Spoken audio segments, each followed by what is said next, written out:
Scenes may not be suitable for very young audiences. Parental guidance is recommended. Ang programang ito ay naglalabas ng sensitibong eksena at impormasyon. Striktong patnubay at gabay ng magulang ang kailangan.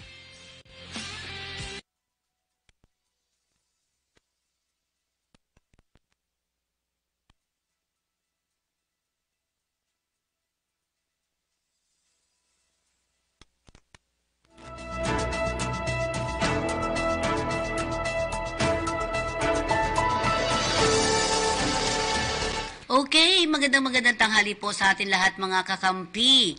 Narito na naman po tayo sa ating programa na Balitang Halian. Tingnan po muna natin ang kakalsadahan natin, yung mga bibiyahe po mapapuntang Balintawak. Ayan, Balintawak Toll Plaza, medyo maganda. Maganda ang takbo. Wala kang makikitang masyadong ayan, maganda. Walang traffic. At siyempre sa Mapulang Lupa, Valenzuela.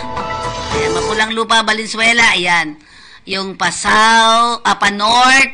At saka medyo maganda naman. Southbound and northbound. Medyo okay naman. Makakita natin. Mindanao Toll Plaza, mga bibiyahe. Papuntang Mindanao, yung Mindanao Toll Plaza. Ayan po. Kita po naman natin yung papuntang south. Ay medyo marami-raming konti. Marami-raming konti. Medyo maraming sasakyan. Pero okay pa rin.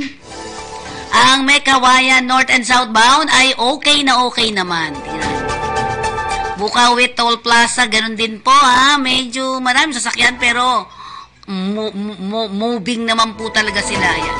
San Fernando. Ayan. Saan ba yung San Fernando natin? Papuntang sa may Pampanga. Medyo ang kalsada ay medyo maayos-ayos pa at malinis-lis pa ang mga sasakyan. Yan po, kaya pwede, masarap pa rin mag-travel ng ganyan. Wala pang masyadong nagbi-build up na traffic. Doon lang sa may bandang Valenzuela, yung pa southbound medyo. Oo. Okay, ngayon ay araw po ng Miyerkules. It's Wednesday time. Medyo maganda pa ang simoy ng hangin. Medyo malamig pa rin ang panahon. At ang sarap pa rin gumising sa umaga. Parang hirap gumising sa umaga. Kasi malamig, di ba? Malamig. Yan. Ayun ang rupi. Tingnan mo. Yan. Okay. At siyempre ang ating palit pera. Ayan, tingnan po natin. Nasaan na ba tayo dyan? Andiyan na ba si July? Okay, papasukin muna natin ang ating Katotong July. Katotong July, kamusta dyan? Yes, Katotong Pe. Nabanggit mo yung malamig, halos. Hindi ko alam kung nasa loob ako ng refrigerator eh. Talaga. Ang lamig, napakaginap. Oo, alam mo, habang tumatagal yung naging World War ni Marcos at Duterte. Sino ba? Naging sunog. Oo nga, Katotong July, may tanong ako sa'yo. Tatanong ko muna bago ka marami na sumasakay. Ibig sabihin, politika na talaga to eh. Ito talagang gapangan na eh. Talagang siraan na. At lumalabas na yung motibo na kaysa daw ganito, ganyan, si Marco, Digong daw gumagamit ng fentanyl. So ino naman ay droga. Tapos ito naman siya, addict daw siya, ay gumagamit ng cocaine. Alam mo, yan yung umpisa ng jablong sistema. Talagang ginugulo nila ating bansa. Para hindi natin alam kung ano to, Bodabil o Saywar. Alam mo naman tayo naman, dapat matakot sila sa bayan. Kasi baka maulit na naman yung people's power o God's power and people's power. Tama nga naman. Kanina nga, napanayam si Gringo Nathan. Sabi niya, nagsalita dahil pinagdaanan niya na, naging rebelde rin dati yung si Nathan, di ba? Oo, at sabi niya, ayoko nang maulit tong ganitong mga bakbakan. Sabi niya, nakakahiya na tayo sa ibang bansa. Wala naman iniwala sa atin. Wala naman patutunguhan. Kaya nga yan, at humingi naman daw ng tawad si Baste kay Aimee, umiyak. At pasensya na ate. At nilabas daw nila yung emotional nila kay Bongbong. Mhm. Alam mo, ang totoo niyan marami nagsasabi nasa likod niya para sulsulan ng dalawa para mag-away. Alam mo naman ang demonyo, ganyan katindi. At sana nga'y wag pwede na, susunod di ba? Wag na sana. Oo. Pag sinakyan mo yan, sunog. Sunog na malaki talaga. Lalaki ni sunog. Oo. Kaya sabi ko nga, dapat yan, Tita Pe, magdasal na lang tayo para sa kapayapaan. Hindi yung ganung politikahan ng aga, malokal, manasyonal. Ay ba, isa na eh. Okay, Kanya may kita tanong ako lang- sa iyo dito, Katotong July. Ang tanong ko ay, nung umalis ang ating Pangulo patungong Vietnam, no, nung isang araw, at ngayon nga siguro nakabalik na ito, nag-usap naman yung dalawa, si Vice at saka si Presidente nag-usap. Ikaw ang caretaker Ayun nga, ng Pilipinas. opo, Ano ba tama. talaga? Nag-artihan ba o paano? Sarsuela ba o paano? Yun nga eh. Alam mo kasi pag sinabing Boda Bill, parang yung nagdadrama ka sa stage. Nagsasayaw, kengkoy. Parang kengkoy. Oo nga. Kaya nga, pag sinakyan mo, kengkoy ka na rin. Oo nga. Oo. And the best thing nun, sabi nga ng mga kaparehan, tayo naman mihiling na kapayapaan sa buong mundo, lalong-lalo ng Oo. Pilipinas. Sabi na isang pare, nung narinig ko nung humili, ang hilingin natin kapayapaan. Hayaan mo yung mga yan dahil pinapasukan na naman ng mga iba-ibang spirito yan eh. Kaya nga dapat itapi, huwag na yan, tapusin na natin yung politikan. Kasi ang daming mahihirap nagugutom, di ba? Walang trabaho, hindi makapag-aral, yung iba. Dapat yun, multi mo sa maliit hanggang barangay, yan ang pagtuunan nila. Hindi Correct. yung Kung away ano-ano. sila ng away Kung anong Violation pirma-pirma. sa mga Kasi ito, isa naman panawagan lang panawagan Panawagan dito sa may Francisco Home 2, Barangay Graceville, San Jose del Monte City, Bulacan. Rampat ang nakawan dito. Ay, yes. Oo, halos walang ginagawa ang homeowners dito, tsaka yung barangay. Oo. Biro mo, harap-harapan, Colonel, Sargento, ninanakawan yung mga retired police. Kasi GSIS to At dapat naman gumalaw ang mga kapulisan dito at barangay. Dahil kasi sila yung yung frontliners dito sa mga ganitong bagay. Kawawa, ang daming nananakawan. Alam mo, bakit? Isa pa ako nananakaw. Yung cellphone, 40,000. Nanakakot kami. Kaya ako'y nananawagan sa barangay ng Graceville, si Kapitan Len Garcia, at sa presidente namin sa OWA, si Arvin Arconcel, na magkaisa sila para magkaroon ng tinatawag na police visibility, patrol. Oo. At budget naman yan, yung pondo sa barangay. Kasi hindi namin, alam mo, Tita Pe, kalilipat ko lang sa ibang phase. Oo. Kasi ko na ako doon, dahil na-phobia na kami dahil sa ninakawa kami. Okay. Hindi, napapanggit ko lang. Ito isang panawagan lang para malaman nila na dapat maglagay sila ng police visibility. Kawawa naman yung mga naghahanap buhay, di ba? Panawagan mo na. Sige, yung, lalo na yung mga nanawagan ako police.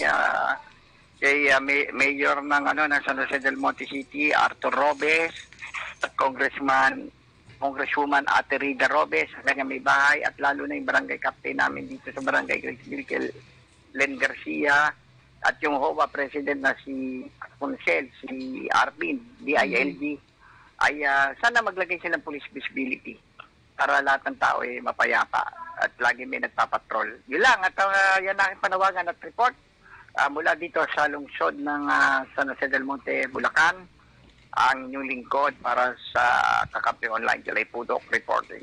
Yan ang ating Katotong July. At ngayon sa kabuuan ng ating mga balita. Loyalty check di kailangan ayon sa AFP. Senate probe na sa pirma sa People's Initiative gumulong na. 38 o 38% Pinoy tiwalang gaganda ang ekonomiya ng bansa ayon sa Okta. Pinas susuplayan ng 2 milyong metriko toneladang bigas kada taon ng Vietnam. Tagapugot. Pasensya na po sa mga kumakain o sa mga nanonood sa atin. Tagapugot ng criminal group Timbog ng NBI. Quezon City, LGU at SSS kapit-bisig sa pagkakaloob ng Social Security sa contractual at job orders employees. 8 wanted na Hapon o Hapones idineport na. Dating sundalo arestado sa mga boga. Samantala sa kabuuan ng ating mga balita, naniniwala ang Armed Forces of the Philippines na hindi na kailangan ng loyalty check sa hanay ng mga sundalo sa gitna ng namumuong tensyon sa pagitan ng Pangulong Ferdinand Bongbong Marcos Jr. at ang dating Pangulong Rodrigo Duterte. Ayon kay AFP spokesperson Colonel Francel Padilla, wala silang namomonitor na pagkakawatak-watak ng kanilang hanay. Bunsod ng pagsusulong ng People's Initiative na tinututulan ng dating Pangulong Duterte. Tiniyak ni Padilla na patuloy lamang silang susunod sa konstitusyon. Sinabi ni Padilla na umaapila si Browner sa mga sundalo na huwag makisangkot sa issue at maging non-partisan and professional dapat. Hinikayat ni Browner nitong Lunes ang militar na suportahan ang bagong Pilipinas policy ng Marcos administration at sinabing, the AFP shall be at its vanguard. Sinimulan na kahapon ng Senado ang pagdinig sa kontrobersyal na signature drive para sa People's Initiative na naglalayong amyendahan ang 1987 Constitution. Ang investigasyon ay isinagawa ng Senate Committee on Electoral Reform and People's Participation na pinamumunuan ni Senator Amy Marcos.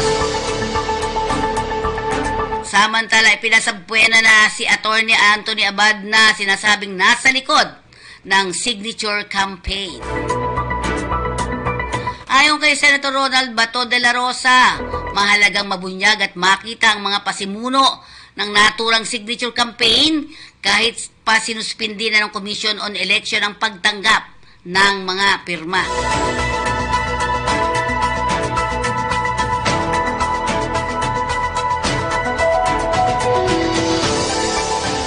Dapat aniyang mabigyan ng mukha at makilala ang katauhan ng sinasabing pasimuno sa kampanya. Layon po natin, sabi ni Ani de la Rosa, layon po natin na mabunyag at bigyan ng mukha at katauhan ang mga nagpapasimuno ng panlilinglang at pagsasamantalang ito.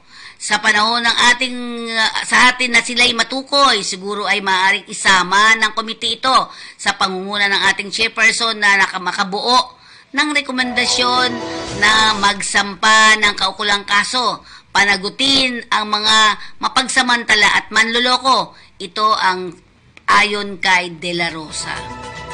Binanggit din ni De La Rosa na hindi dapat maulit ang naturang pangyayari kung saan napipilitan ng mga mahihirap na ipagbili ang kanilang lagda kapalit ng konting pera. Naniniwala ang 38% ng mga adult Pilipinos na gaganda ang ekonomiya ng bansa sa susunod na 6 na buwan. Base sa non-commission survey ng Octa Research na ginawa noong December 2023, ang 38% ay mas mataas sa 27% na nagsasabing gaganda ang ekonomiya noong October 2023. Bumaba naman ng 8% noong December 2023 ang nasabing hindi gaganda ang ekonomiya mula sa 14 noong October 2023.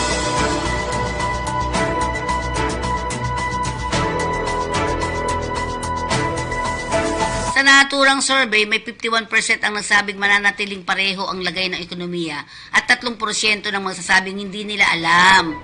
Sa socio-economic classes, 51% sa class ABC ang nagsasabing gaganda ang ekonomiya. 12% lamang sa class E ang nagsasabing hindi ito gaganda. Nasa 49 naman ang nagsasabing gaganda ang kanilang buhay sa susunod na 6 na buwan, habang 45% ang nagsasabing mananatili sa kasalukuyan ang lagay ng ganitong buhay. 4% ang nagsasabing lalong gaganda ang lagay ng kanilang buhay.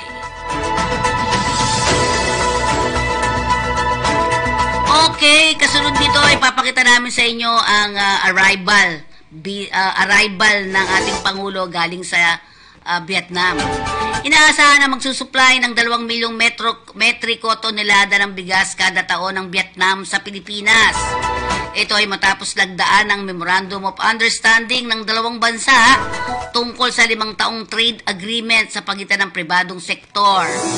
Mismong si Pangulong Ferdinand Marcos Jr. ang sumaksi sa paglalagda sa MOU na kung saan mayroon siyang 2 araw na state visit sa Vietnam. Layo ng MOU na masiguro na matatag ang food supply ng Pilipinas maging abot kaya ang presyo ng bigas. 20 pesos na ba nun? Tingnan natin ha. Bukod sa rice trade, inaasahang magkakaroon din ng palitan ng impormasyon ang dalawang bansa tungkol sa pulisiya, plans at regulations sa right trade-related activities. Nauna nang natalakay ang naturang kasunduan ng Pilipinas at Vietnam nang dumalo ang Pangulo sa Association of Southeast Asian Summit sa Indonesia noong nakaraang September. Ating panoorin ang arrival statement from state visit to the Socialist Republic of Vietnam. Magandang umaga po.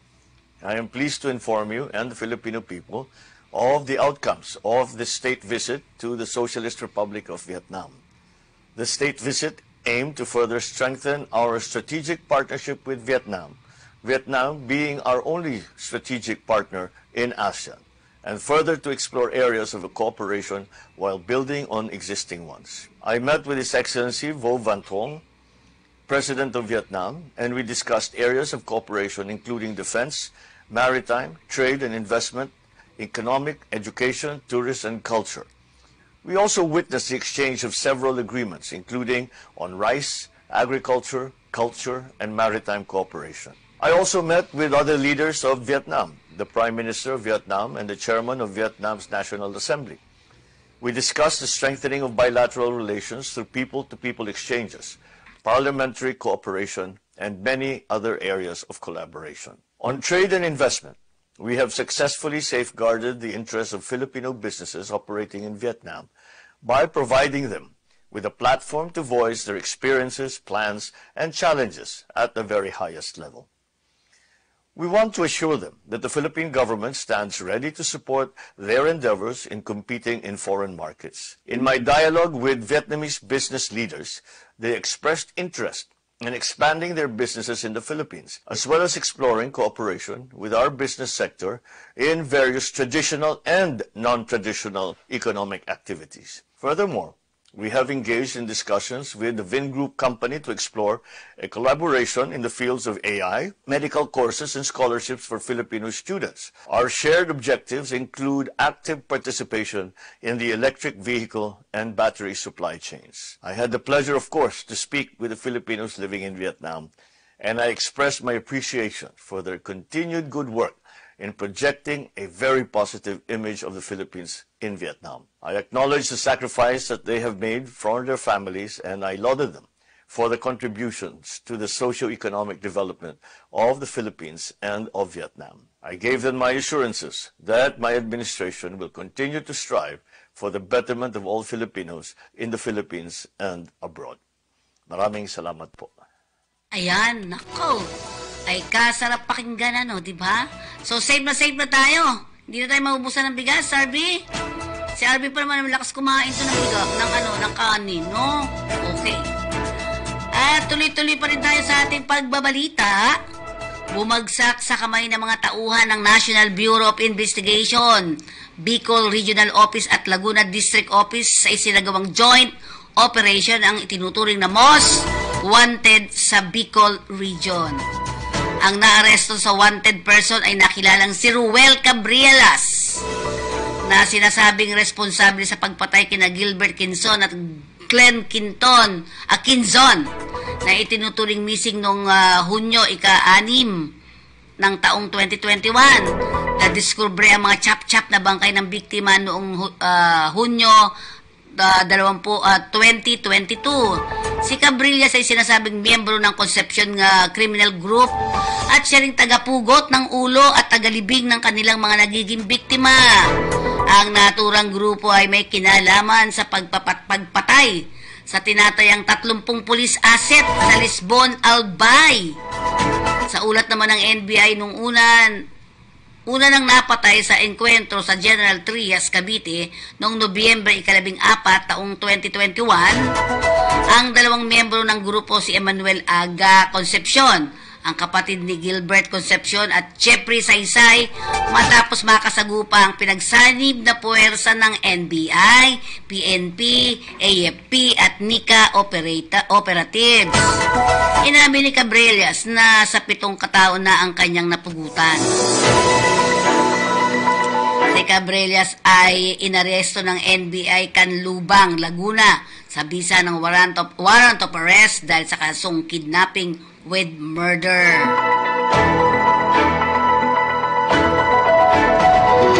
Magkatuwang naman ang Quezon City Local Government at Social Security System para mabigyan ng sapat na social security coverage ang mga job orders at mga contract at service employees sa lungsod. Ito ay makaraang lumagda sina SSS President at Chief Executive Officer Rolando Ledesma Makasait sa Quezon City Mayor Joy Belmonte sa isang memorandum of agreement para sa pagpapatupad ng Kasangga Collect Program para dito. Sa ilalim ng kasunduan, magiging miyembro ng SSS ang mga job orders at contractual employees ng pamahalang lungsod ng Quezon City. Katumbas ito ng pagiging qualified na rin ng QC employees sa mga benepisyo at loan programs ng naturang SSS.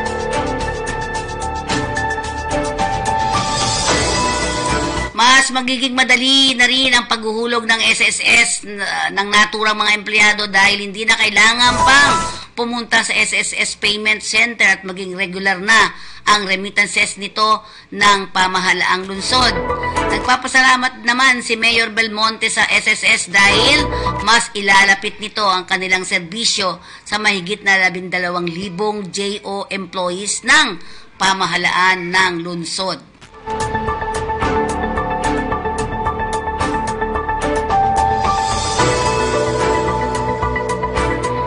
Samantala, idineport na ng Bureau of Immigration ng 8 Japanese national na dawit sa iba't ibang kaso pabalik sa kanilang bansa.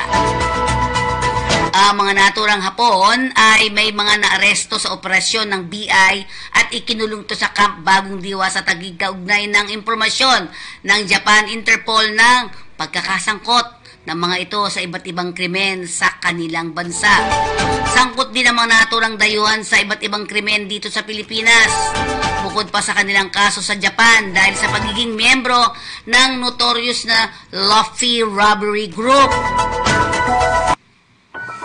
Inescort ang mga naturang Hapones ng mga immigration personnel, PNP, Japanese Police at APD hanggang sa makasakay ang mga ito sa eroplano pabalik ng kanilang bansa. Samantala, arestado naman ang isang dati pang umanong sundalo ng masamsam sa kanya ang ilang hindi lisensyadong mga baril sa ginawang pagsalakay sa kanilang bahay sa Muntinlupa City nitong Lunes ng hapon. Kinilala ang suspect na si alias Casio, 55 years old, ng residente ng Barangay Pututan, Muntinlupa. Nakumpiska sa kanila ang isang Sentry Special CTG caliber 38 revolver na may serial number R94VF008. May 6 na live ammunition, isang replicang bareta na may magazine, isang Armino caliber 22 revolver, isang improvised shotgun na may 5 live ammunition, isang caliber 22 rifle na may isang magazine at 5 live ammunition at isang brown belt bag.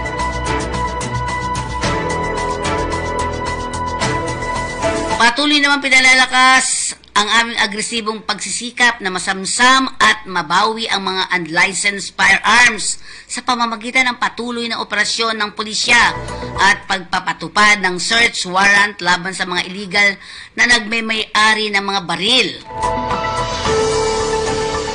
Isang pagpupugay sa masigasig na tauhan ng Muntinlupa City Police Station ayon kay Southern Police District Director Police Brigadier General Mark Pes.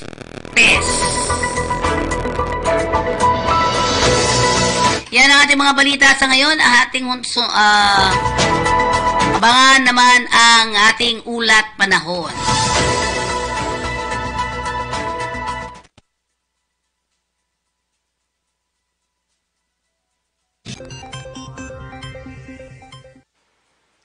Magandang umaga sa ating lahat. Ngayon ay January 31, 2024 at narito ang update ukol sa maging lagay ng panahon sa susunod na 24 oras. Patuloy pa rin umiiral ang northeast monsoon o amihan dito sa bahagi ng Luzon at Visayas kung saan dala pa rin ito yung malamig na panahon lalong-lalo na sa madaling araw at meron pa rin tayong tsansa ng mga may hinang pagulan or pag-ambon na dulot nga ng amihan. Samantala, yung low pressure area naman na minomonitor natin sa labas ng ating area of responsibility ay nananatiling mababa yung tsansa na maging bagyo at pumasok sa loob ng PAR. Ngunit yung trough or extension nito ay patuloy pa rin nagdudulot ng mga pag-ulan sa malaking bahagi ng Mindanao. So pag-ingat po para sa ating mga kababayan dyan sa posibilidad ng mga pagbaha at pagguho ng lupa. At para nga sa magiging lagay ng panahon ngayong araw ng Miyerkules, maulap na kalangitan at mataas na tsansa ng mga may hinang pagulan or pag-ambon ng mararanasan dito sa bahagi ng Cagayan Valley, Aurora, Quezon at Bicol Region, dulot yan ng amihan. Samantala, patuloy nga pong magiging maaliwalas yung panahon dito sa Metro Manila maging sa nalalabing bahagi pa ng Luzon at patuloy din pong magiging bahagyang malamig yung mararanasan natin na panahon na dulot po ng amihan. Agwat ang temperatura dito sa Metro Manila ay mula 21 to 30 degrees Celsius. Samantala sa bahagi naman ng Visayas at Mindanao, ang bahagi ng Northern Samar ay makaranas din ng maulap na kalangitan at mga may hinang pagulan or pagambon na dulot ng amihan. Samantala, ang Western Visayas maging ang Palawan ay magiging bahagyang maulap hanggang sa maulap din yung kalangitan at meron pa rin pong posibilidad ng mga isolated na mga may hinang pagulan or pagambon na dulot pa rin po yan ng Northeast Monsoon o amihan. Samantala, dito naman sa area ng Central Visayas, nalalabing bahagi pa ng Eastern Visayas, Caraga, Northern Mindanao, Soc-Sargen at Davao Region ay patuloy pong makakaranas dyan ng maulan na panahon or magiging mataas pa rin yung tsansa ng mga pag-ulan, pagkidlat at pagkulog dulot yan ng trough ng low pressure area. So pag-ingat po para sa ating mga kababayan dyan sa banta ng mga pagbaha at pagguho ng lupa. Samantala, sa nalalabing bahagi naman ng Mindanao ay meron tayong mga posibilidad pa rin ng mga isolated ng mga pag-ulan, dulot ng trough ng LPA at ng mga localized thunderstorms. Agwat ang temperatura sa Cebu ay mula 25 to 28 degrees Celsius at sa Davao naman ay 24 to 26 degrees Celsius. At para naman sa lagay ng dagat baybayin ng ating bansa, dulot pa rin ng amihan ay meron pa rin tayong nakataas na gale warning sa eastern seaboard siya ng Southern Luzon, Visayas at Mindanao kung saan mapanganib pa rin yung pagpalaot para sa ating mga kababayang mangingisda pati na rin yung may mga maliliit na sasakyang pandagat. At para naman sa 3-day outlook ng mga key cities ng ating bansa, in the next 3 days, bukas yan ng Webes hanggang sa Sabado, ang malaking bahagi po ng Luzon kasama na dyan ng Metro Manila, Baguio City at Legazpi City ay makakaranas pa din ng bahagyang maulap hanggang sa maulap na kalangitan. Meron lamang po tayong mararanasan ng mga isolated na mga pagulan or mga isolated na mga may hinang pagulan or pag-ambon na dulot pa rin ng amihan. Samantala dito naman sa bahagi ng Legazpi City by Saturday ay meron lamang din tsansa ng mga isolated na mga pag-ulan, dulot yan ng mga localized thunderstorms. Agwat ang temperatura sa Metro Manila ay mula 21 to 31 degrees Celsius. Sa Baguio ay 12 to 22 degrees Celsius at sa Legazpi City naman ay 23 to 30 degrees Celsius. Samantala sa bahagi naman ng Visayas, ang bahagi po ng Metro Cebu, Iloilo City at Tacloban City ay makakaranas na po ng bahagyang maulap hanggang sa maulap na kalangitan or generally fair weather condition na po yung ating mararanasan. Ngunit meron pa rin tsansa ng mga isolated na mga pag-ulan, pagkidlat at pagkulog dulot yan ng mga localized thunderstorms. Agwat ang temperatura sa Cebu ay mula 24 to 30 degrees Celsius. Sa Iloilo City ay 24 to 30 degrees Celsius at sa Tacloban City naman ay 23 to 31 degrees Celsius. Samantala sa bahagi naman ng Mindanao, bukas ng Huwebes ang bahagi ng Metro Davao at Cagayan de Oro City ay patuloy pa nga rin pong makakaranas ng maulan na panahon or mataas pa rin po yung tsansa ng mga kalat-kalat na pagulan, pagkidlat at pagkulog dulot yan ng trough ng low pressure area. Ngunit by Friday and Saturday ay mababawasan na po yung mga pagulan nito, ngunit meron pa rin tayong posibilidad ng mga isolated na mga pagulan, pagkidlat at pagkulog dulot yan ng mga localized thunderstorm. So pag-ingat pa rin po para sa ating mga kababayan doon sa banta ng mga pagbaha at pagguho ng lupa. Samantala sa bahagi naman ng Zamboanga City bukas ay meron lamang tayong mga isolated na mga pag-ulan. Ngunit by Friday ay posible pong maging mataas yung tsansa ng mga pag-ulan, pagkidlat at pagkulog. Dulot pa rin po yan ng trough ng LPA. And by Saturday naman ay mababawasan po muli yung mga pag-ulan na ito. Ngunit may tsansa pa din ng mga isolated na mga pag-ulan, dulot yan ng mga localized thunderstorms. Agwat ang temperatura sa Metro Davao ay mula 24 to 30 degrees Celsius. Sa Cagayan de Oro City ay 24 to 30 degrees Celsius at sa Zamboanga City naman ay 23 to 32 degrees Celsius. Dito sa Metro Manila, ang araw ay sisikat mamayang 6:25 ng umaga at lulubog mamayang 5:54 ng hapon. Patuloy po tayo magantabay sa updates na ipapalabas ng Pag-asa at para sa mas kumpletong impormasyon, bisitahin ang aming website pag-asa.dost.gov.ph. At yan po muna ang latest dito sa Weather Forecasting Center ng Pag-asa. Grace Castañeda, magandang umaga po. Yan po ang ating ulat panahon, ang DOST Pag-asa Weather Update. At ngayon balikan natin ang ating toll plaza. Ayan. Mula sa Balintawak, Mapulang Lupa, Valenzuela, Mindanao Toll Plaza, San Fernando, Bukawi, at Mekawayan, Bulacan. Wala naman po nakita natin pag-build up ng traffic dyan. So, balikan naman natin ang ating trabaho patrol. Ay, ang ganyan. Ito po ay galing sa DMW, Department of Migrant Workers. Nangangailangan sa Saudi Arabia ang September Star Incorporated. Ayan, 5 Peter, nabili mo po kailangan nila. Kailan yan? Nag-start ang data ng January 30, 2024. At kailangan din attendant food, isa lang pala, isa lang. Sa Canada naman yan. Sa Oman, kailangan ng September Star ng regular accreditation po ito ha, JO yun. Agent travel, siyam lang. Austria, kailangan nila ng cook assistant, isa. Kailangan din ng September Star sa bandang Saudi Arabia ng isa, assistant engineer. Kailangan din ng September Star sa Saudi Arabia din, 3 ang kailangan nila na, ano yan, hindi ko nakikita. 3. Anong kailangan nila? 3 committee coordinator. Next natin.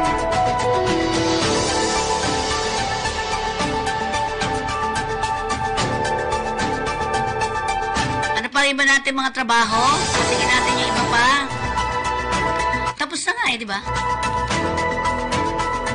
Okay, ang IPAMS nangangailangan ng in-house mga JO class to in-house lahat yan, ano? Cleaner specialist sa Canada, 33 kailangan po nila. Ang date na ito ay naaprubahan ng January 29, year 2024. Ayan, okay? Canada pa rin ang IPAMS, Supervisor Food Service, 4. Canada pa rin, kailangan nila ng mechanic industrial, 14 po ang kailangan nila. Ibig sabihin, pumasok lang po kayo sa kanilang Mamaya pakita natin yung mga yung mga susulatan nila, ha? Okay. Lahat ito ay kailangan sa Canada, Administrative Assistant, Workers Farm Hog, 4, Supervisor Fast Food, 4 ang kailangan nila, Cashier, kailangan nila ng 1 lang sa Canada, at welder. Ilan ang kailangan nila sa welder? 3 lang. Okay, next natin. IPAMS pa rin, laboral farm. O, sa farm naman to, 6 ang kailangan nila pang Canada. Ang kailangan din ng IPAMS ang mga worker foundry, 1 lang pala. Supervisor fast food, sa 4 ang kailangan nila. Mechanic heavy vehicle, 2. At mechanic industrial naman ay kailangan nila ng 1. Okay, so yan po ang IPAMS. LBS, ayusin mo ito sa susunod, Kailangan nila ng service management specialist, 1 lang po kailangan nila. Okay. Saudi Arabia yan. Brunei Darussalam, kailangan nila ng technician maintenance, 1. Sa Brunei Darussalam pa rin, regular accreditation pa rin ito, Staff nurse, kailangan nila ng 56 staff nurse. Check nyo rin po sa DMW, At kung nais nyo pumasok sa kanilang mga website, hanapin lamang po ninyo ang LBS Solution. LBS Recruitment Solution Corporation. IPAMS yung binabanggit natin kanina, di ba? Okay, ang LBS nangangailangan ng 2 technician, fire and safety. Papuntang Darussalam, Brunei Darussalam. Next natin. Sa United Arab Emirates, kailangan ng Mother's Way ng Overseas Manpower Specialist Corporation. Ayan, babysitter, they need 30 tawag dito, babysitter ng United Arab Emirates. Ganun din, kailangan ng UAE ng 5 cook. Ayan, Mother's Way po yan, Kailangan nila sa UAE ng housemaid, 65. Yan, housemaid po, mga kasambahay. Yan. Kailangan nila sa UAE. Sa Japan, they need 30 lang naman. 30. Ano kailangan nila? Electroplater. Saudi Arabia, nangangailangan din sila ng 38 na mga housemaids o mga kasambahay po. 38 po ang kailangan ng Mother's Way. Okay, ang Mother's Way pa rin na nangangailangan ng welder, 3 sa Japan, 3 naman sa worker iron, driver naman sa Saudi Arabia, 5 lang ang kailangan nila. At syempre, mga kasambahay sa Saudi Arabia, 24 ang kailangan nila. Babysitter naman sa Qatar, 9 ang kailangan ng Mother's Way. Pasok po tayo sa pasok po tayo sa DMW. Makikita nyo po yan lahat ng mas maayos. Next natin. Ayan, they need 100 female cleaners sa Saudi Arabia. Ang Delta Beer Overseas Job Placement and General Services sa Pasay. Unit 2D, 2nd floor, Miramonte Building, 53 Senator Hill Puyat Avenue, Corner Roas Boulevard, Pasay City. Landmark nila, Camel Appliance, Buendia, Pasay City, next to Shell Gas Station, Buendia. Okay, ano pa yung ba? Yung saan sila susunod? Halimbawa, yung sinabi natin, di ba, yung staff house, Eddie Staff Builder, nakuha mo? Siya, ang dami rin kailangan ng Eddie Staff Builder.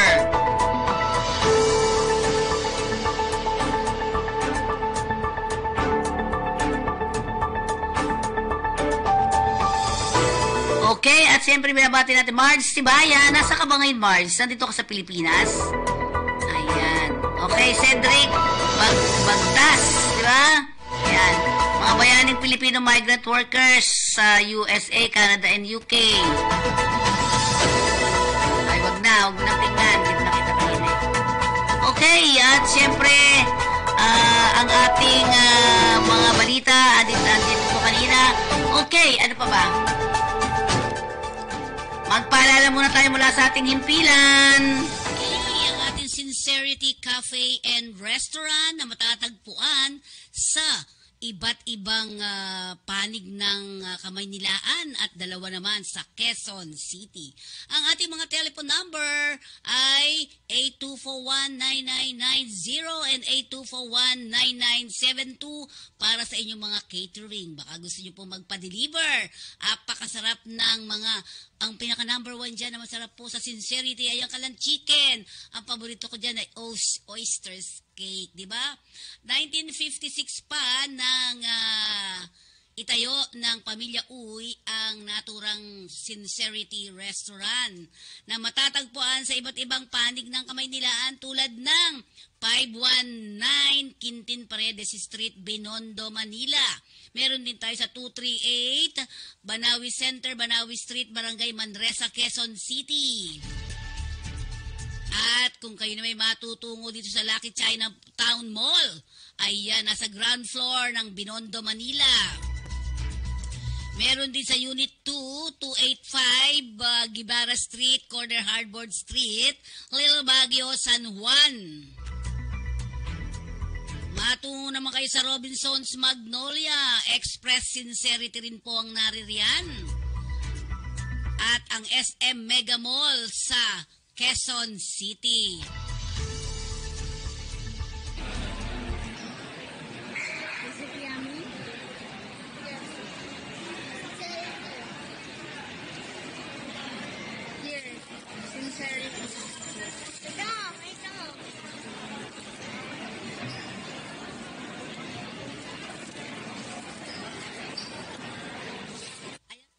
Pampamily Pack ang inyong absolute pure distilled drinking water. I love this water.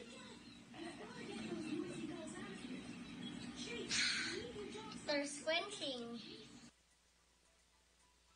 Ayan ang ating absolute pure distilled drinking water. May pang pamilya na, may pang sports pa at pang personal. At para naman sa ating flag carrier ng Pilipinas, andyan po ang ating Philippine Airlines.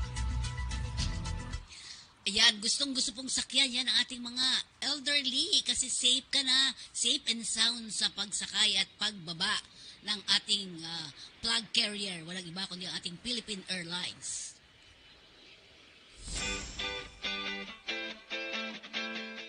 Kumusta? Paalis ka na ba? Kung paalis ka na kabayan, siguraduhin mo ang iyong kontrata. Tandaan mo, kontrata ang importante sa lahat. Ano nga ba ang kontrata? Ang kontrata ay kasunduan ng OFW, ng employer at ng ahensya. Ito ay pinipirmahan ng OFW at ng legal na kinatawan ng ahensya bilang patunay na sila ay nagkakasundo sa nakasaad sa kontrata na may kinalaman sa pagtatrabaho ng OFW sa magiging employer nito. Bakit mahalaga na may kontrata?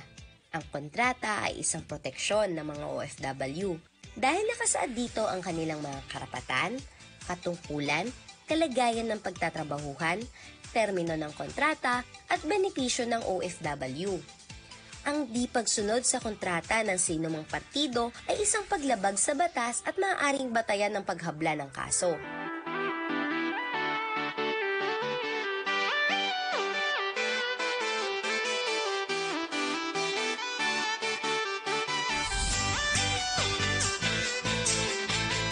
O ano kabayan? Handa ka na ba? Huwag kalimutan ng iyong kontrata ha! Ingat!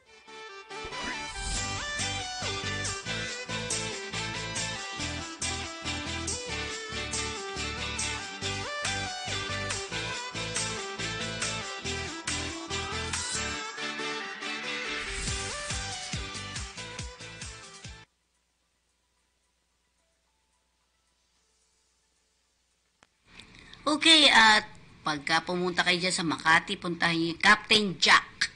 Yan, meron silang mga ganyang pagkain ng sarap, di ba?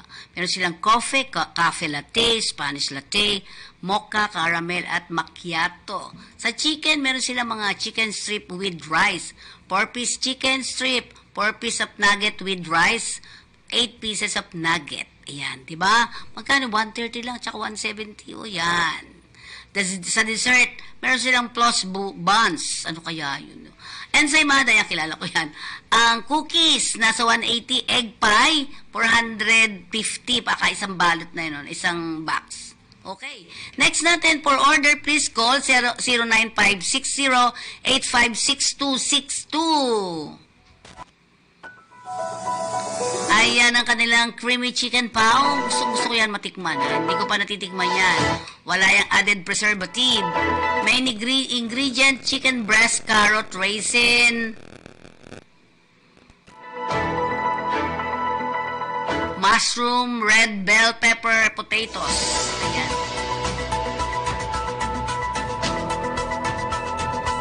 Ang sarap po. Yan siguro yung plus. Gusto ko yan eh.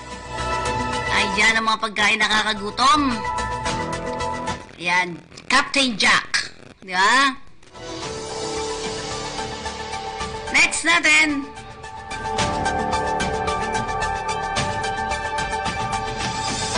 Yan po ang ating kakalsadahan na naman. Walang traffic kayong nakikita. Meron nagbi-build up sa may Mindanao Toll Plaza. Yung papuntang south. Ay, north pala.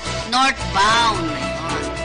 Okay, ito po ang inyong lingkod, Feni Cudemo, sa ating balitang halian. Abangan po ninyo mamaya ang programa ng Gulpe de Gulat. Ano oras yun? 2 to 3 ni June Anzures. At sa lahat po nanood sa atin, maraming pong salamat. Ito po ang inyong balitang halian. Wednesday po ngayon at syempre ay Baclaran Day, di ba? So maraming salamat sa inyo pong lahat. Thank you very much. O sige, pasok mo. Okay, at pahabol na balita mula sa kinalalagyan ng ating katotong July Pudok. July, pasok!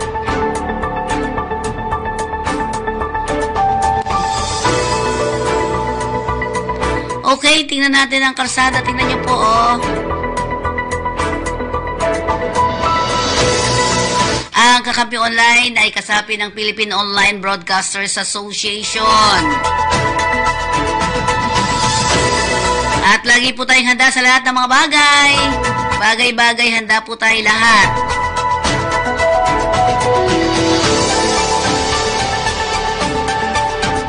Pinabati natin sina Miss Mila Lapus ng Saudi Arabia. Hello, Miss Mila. Kamusta ka na dyan? Yung mga sila Jean Kilim ng Qatar. Yung mga OFW sa Qatar, sa Saudi Arabia, Hong Kong, at Iraq. Iraq people, balik ka na. At siyempre ang mga lugar sa Korea, South Korea. At tabayanan po nyo every Saturday ang programa ng Pugay sa Mabuti. Saludo ako sa iyo.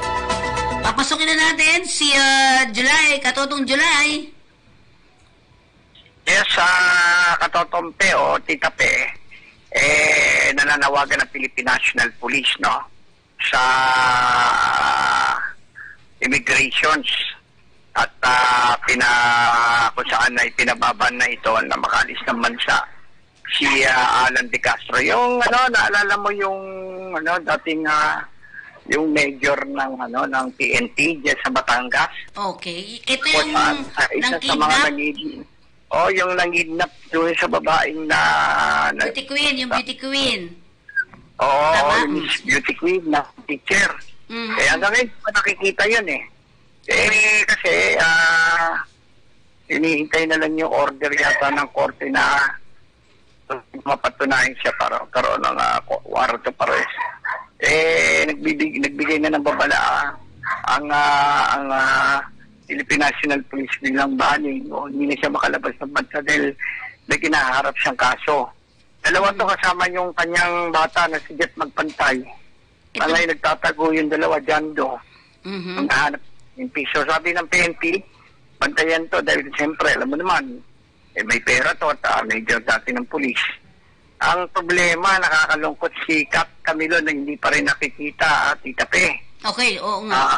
Oo, kaya nagdarasal. Buhay pa kaya tayo. ito? Sana buhay naman Sa tingin mo? Sana. Pero dahil sa malakas ang faith ng kanyang pagulang, tayo na rin. Pagdasal natin na sana buhay pa. Oo. At kawawa naman yung tao. Biro mo, sana huwag masabi. Kasi may hula naman yung Criminal Investigation Detection Group na baka ito Buhay pa. wala na. Huwag naman. Wag. Kasi kawawa naman, di ba? At alam mo naman, nag-aalala yung magulang. At hanggang ngayon, tuloy-tuloy pa rin yung magulang niya na ang alam niya buhay pa no? Buhay pa to. So, yun. Talagang pinakikita talaga ng kanyang magulang yung kanyang pananampalataya sa ating Tommy Kapal na makita na to si Kate Cabilon. Tagal na to, biro mo, ilang buwan na to. Tagal na. Oo. Oo, patagal na siya. May ilang buwan na rin. Mga 4, ganyan. Mga 4 na buwan. Ang tagal na. Kaya nga minsan binubuliglig sila ng ating mga kapatid sa mamahayag. Oo, sinasabi, bakit hanggang ngayon wala pa? Sana buhay pa. So yun, panawagan ng PNP na kahit na yung mga CIDG or sino bang opisyal ng gobyerno, law enforcement agency, na huwag siyang palabasin. Okay. Dahil hanggat mayroon siyang nakabimbinakas sa kanya. Kasi alam mo, mga pulis yan, may mga pera yan. Alam mo naman sa immigration, bulag pipit din yan. Naku, wag naman sana, maawa tayo doon sa nanay, doon sa ina ni nanay na lang, alam mo yung nanay niya. Tas, ang kanyang pinakamalakas na sandata na lang, yung panalangin. Tama. Power of prayer. Sana naman, alam mo ang Diyos, hindi naman natutulog-tutugunan yan, makikita rin niya balang araw.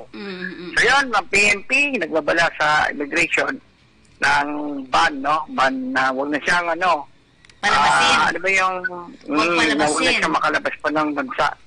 At kailangan mapatunayan na talagang ito na nga, yung talagang suspect sa pagkidnap kay Catherine Cameron. Yun lang kaya update para sa Kakampi Online. Tuloy Pudok, Bago Ulat. Okay, thank you very much, July. Ingat.